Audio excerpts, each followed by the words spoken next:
નમસ્કાર મિત્રો, વિડીયોમાં તમારું સ્વાગત છે। તો મિત્રો, અત્યારે હાલની ખૂબ જ મોટી અને દુઃખદ ખબર સામે આવી રહી છે।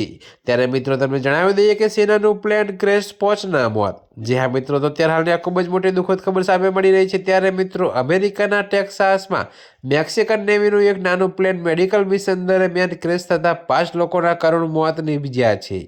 ત્યારે મિત્રો તમને વધુમાં વિગતવાર એ પણ જણાવી દઈએ કે આ વિમાન મેક્સિકોના મેરિડાથી ઉડાન ભરીને લેન્ડિંગનો પ્રયાસ કરી રહ્યું હતું। ત્યારે મિત્રો ગેરલે વેસ્ટ વે પાસે અકસ્માત સર્જાયો હતો। ત્યારે મિત્રો મૃતકોમાં નેવીના 4 સભ્યો અને 2 વર્ષના બાળકનો સમાવેશ થાય છે। જોકે મિત્રો 2 ઘાયલોને બચાવી હોસ્પિટલ ખસેડાયા છે।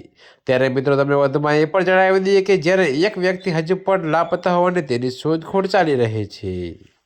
ત્યારે મિત્રો અત્યારે હાલ માટે આટલું જ। મળીશું નવી અપડેટ સાથે। અને જો તમને અમારા વિડીયો પસંદ આવતા હોય તો વિડીયોને લાઇક, કોમેન્ટ, શેર અને અમારી ચેનલને સબસ્ક્રાઈબ કરવાનું ભૂલતા નહીં મિત્રો।